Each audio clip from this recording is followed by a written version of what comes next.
Aku sudah sabar. Kenapa masih datang juga penyakit itu? Kenapa masih datang juga kesusahan itu? Apa betul marah Allah kepadaku? Allah tidak marah kepadamu. Allah sayang kepadamu. Bukankah nabimu pernah berkata, innallaha idza ahabba qauman ibtalahum. Kalau Allah sayang kepada seseorang, Allah uji dia. Sejahat-jahatnya manusia, Allah masih sayang. Pasti dibawa jalan untuk berubah. Dia bisa kebayang nggak? Firaun yang ngaku Tuhan, hobi bunuh orang, kata-katanya kasar, suka eksekusi, masih diberikan hidayah untuk berubah. Anda bukan Firaun. Anda tidak pernah mengaku Tuhan. Anda tidak pernah punya hobi bunuh orang. Kesalahan Anda tidak sebanyak Firaun. Kalau Firaun saja diberi jalan untuk berubah, apalagi Anda? Pasti Allah bisikan dalam jiwa Anda, ada saatnya Anda untuk berubah. Sebelum Allah wafatkan Anda untuk kembali kepadanya. Ingat teman-teman, maaf ya, maaf. Kita tidak akan lama. Satu kali kita pasti akan pulang. Pastikan saat Anda pulang, ada kebahagiaan terpancarkan di wajah Anda. Ketika Anda terlahir, semua orang tertawa melihat Anda, dan Anda menangis. Tapi pastikan ketika Anda wafat nanti pulang kepada Allah, buat orang lain menangis, Anda yang tertawa. Kita nggak usah berpikir jauh-jauh. Saya ingin tanya kepada antum, mohon maaf ya. Mohon maaf sebesar-besarnya kalau kalimat ini kurang menyenangkan. Coba lihat apa yang kita lihat di handphone kita.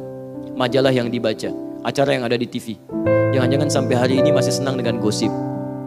Jangan-jangan sampai hari ini masih melihat tayangan-tayangan yang tidak elok untuk dipandang. Seharusnya kalau antum mengaku umat Nabi Muhammad, jauhi semua itu. Kadang-kadang antum ingin jadi orang baik, tapi perangkat kehidupan antum di rumah tidak mendukung antum baik. Katanya ingin soleh, katanya ingin solehah, tapi membuka channel di televisi yang membuat antum keluar dari kesolehan itu untuk apa? Coba lihat berapa kali lisan kita berbuat maksiat sampai ke ujung kaki. Demi Allah saya katakan, kalau antum ingin menjadi orang baik, caranya gampang. Tinggalkan segala hal yang tidak baik. Maka antum akan kembali pada kebaikan-kebaikan. Ciri umat Nabi Muhammad itu, ciri yang pertama kata Al-Quran, tegas pada segala hal yang menyimpang. Bahasa paling singkatnya, ciri umat Nabi itu pasti baik perilakunya.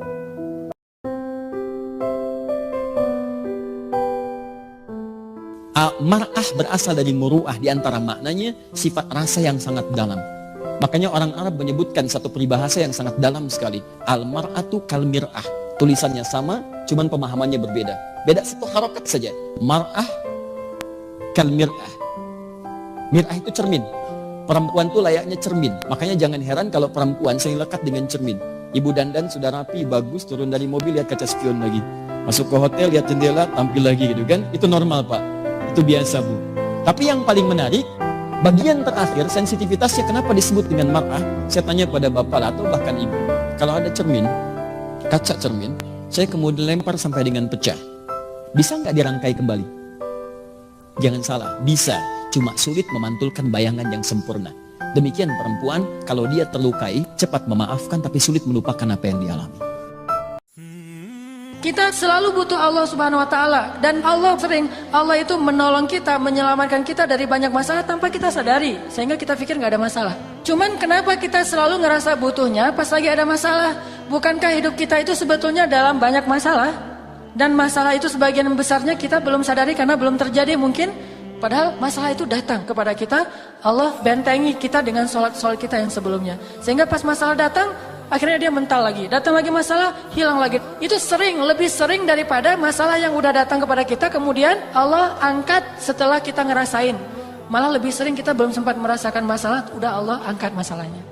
Makanya Allah mengatakan, Yas'aluhu man fis samawati wal ard, kulla yawmin huwa fi sya'n. Setiap hari Allah sibuk mengangkat masalah dari hambanya. Ada yang diangkat masalah setelah hamba itu merasakannya sehari, 2 hari, setahun, 2 tahun. Ada yang diangkat masalah itu sebelum hamba itu merasakan masalah ini. Jadi sering justru Allah itu sebetulnya menghindarkan kita dari masalah, menghindarkan kita dari kecelakaan, menghindarkan kita dari musibah, menghindarkan kita dari kerugian, menghindarkan kita dari sakit. Sering menghindarkan kita dari banyak hal. Cuman Allah gak pernah ngomong gini, hei hambaku, ini udah ya satu masalah aku hindarin nih. Kamu bersyukur gak sih?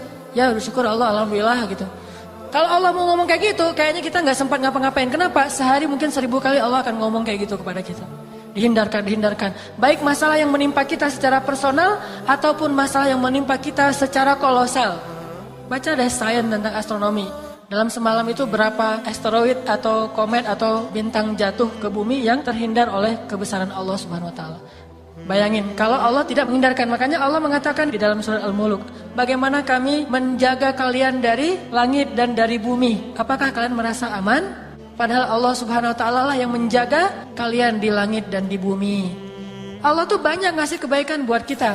Yang harusnya kemarin kita ketularan dengan penyakit seseorang, tapi Allah hindarkan kita nggak ketularan, yang ketularan teman kita. Akhirnya kita jadi menjenguk dia, bukan dia yang menjenguk kita. Kok bisa? Kita nggak sadar aja. Bukankah kita sering harusnya dijenguk oleh teman kita, malah kita yang menjenguk dia kan ya? Maka kita harus selalu ngerasa butuh 24 jam dalam sehari, setiap detik kita butuh kepada Allah. Sehingga setiap kali Allah panggil, ya saya emang butuh sama Allah, udah datang ke Allah. Apalagi memang nyata-nyatanya secara zahir, memang kita punya banyak masalah. Wajah-wajah kita kan wajah-wajah bermasalah nih, banyak masalah gitu. Ketika kita lagi ngerasa sangat banyak masalah, maka sholat itu harusnya benar-benar jadi break kita dari masalah-masalah kita. Lagi tadi mungkin baru ramai dengan pasangan, baru dimarahin sama orang tua, baru ada masalah sama teman, lagi nggak nyaman hatinya, perasaannya, baru ngalamin sesuatu yang nggak nyaman, hayalah sholat, udah datang aja ke Allah karena ngerasa butuh. Karena kita yakin begitu kita datang kepada Allah, kita libatkan Allah, Allah akan ikut menolong kita dalam masalah kita, itu pasti. Dan kalau perlu gini aja nih, begitu azan ingat masalah mana yang kita pengen tuntasin dulu.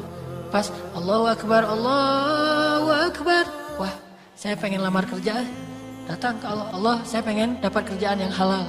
Besok Allahu Akbar, Allahu Akbar, saya pengen punya anak, Allahu Akbar lagi, saya pengen apa gitu. Setiap Allahu Akbar minimal belajar ada pengennya dulu nih. Tabarakalladzi biyadihil mulk wa huwa ala kulli syai'in qadir. Ya ayyuhalladzina amanu ista'inu bis sabri was salah. Wahai orang yang beriman, mintalah pertolongan kepada Allah dengan sabar dan salat. Ada masalah? Salat. Ada masalah? Salat. Makanya hadisnya apa kata sahabat? Annan nabiyya idza hasibahul amr fazi'a ila shalah. Nabi itu kalau lagi ada masalah sedikit, salat, segera salat. Kita bisa nyebutnya salat hajat, bisa menyebutnya salat istikharah, bisa menyebutnya salat sunnah mutlak, apapun lah yang penting salat. Ada masalah dikit, salat. Dan gak usah khawatir, pedagang banget sih, asal datang ke Allah minta sesuatu, gak masalah. Allah itu suka dimintai, Allah itu suka dicurhatin, Allah itu suka kalau hambanya itu merengek di hadapan Allah. Istilah bahasa Arabnya tuh ilhah. Allah itu suka kepada hamba yang suka ilhah, merengek Allah gitu. Tapi kalau kita gak pernah ngelibatin Allah, gak usah nuntut-nuntut Allah. Allah akan bilang, emangnya kamu ngelibatin saya? Bukankah kamu gak pernah datang ketika saya panggil? Atau datangnya males-malesan, sekedar menunaikan kewajiban doang, dan itu juga belum tentu sah? Coba datang sebagai orang yang butuh kepada Allah, pasti kita akan ngerasa lebih nyaman. Pasti kita akan ngerasa lebih nyaman.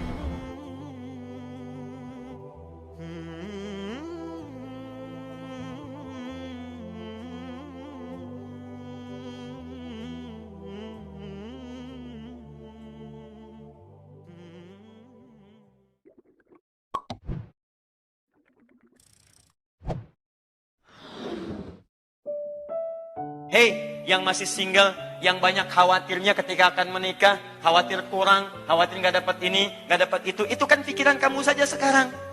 Nikah aja belum, sudah mikirkan seperti itu. Kamu jangan banyak khawatir, karena hukum single beda dengan hukum rumah tangga. Badminton double aja beda dengan single. Jadi ketika antum suasana single, pemikiran single jangan dibawa ke pemikiran rumah tangga. Karena konsep kehidupan manusia ketika single dia akan beda karunianya ketika dia telah berumah tangga dalam kehidupan. Allah itu adil, tidak mungkin rahmat Allah diturunkan serupa. Anak kecil beda dengan yang telah dewasa. Bukankah Anda memberikan jajanan pada anak TK beda dengan anak SD? Bukankah SD beda dengan SMP? Bukankah SMP beda dengan SMA? Bukankah SMA beda dengan kuliahan? Anda saja sudah memberikan sesuai taraf keadilan. Apalagi Allah yang maha adil. Jadi rezeki Anda ketika diturunkan saat Anda single, itu akan beda ketika Anda telah berumah tangga. Lain, gak percaya, cepet nikah. Ayo kalau gak percaya. Ramadan menurunkan ampunan dari semua dosa. Bayangkan Anda itu dosanya sebanyak apa sampai malam ini. Saya cuma pengen Anda ingat aja, dosa pada ibu Anda itu berapa banyak. Dosa pada ayah Anda, silahkan cek. Berapa dosa yang telah dikumpulkan? Belum kalau ingat lagi sedikit-sedikit. Mata, berapa banyak dosanya? Berapa kali Anda menangisi mata yang pernah berbuat dosa dalam sehari? Berapa kali Anda pernah menangisi lisan Anda yang berbuat keliru? Berapa kali Anda menangisi kaki Anda yang bermaksiat saat di malam hari? Bermaksiat di sore hari, bermaksiat di siang hari. Berapa kali Anda pernah merenungi diri Anda? Sedangkan Anda menginginkan surga. Demi Allah saya katakan, ada peluang bagi Anda untuk mendapatkan semua ampunan yang dirindukan itu. Coba dah ingat-ingat Nabi Adam alaihissalam. Cuman sedikit, nyicipin sebagai contoh, nyicipin bakul sedikit keluar dari surga. Kita ngaku dosa banyak, pengen masuk. Bagaimana kemudian cara menyelesaikan? Allah turunkan di Ramadan untuk mengampuni dosa. Antum nggak puasa juga. Jadi Allah tuh perlu bagaimana lagi mengampuni dosa Anda?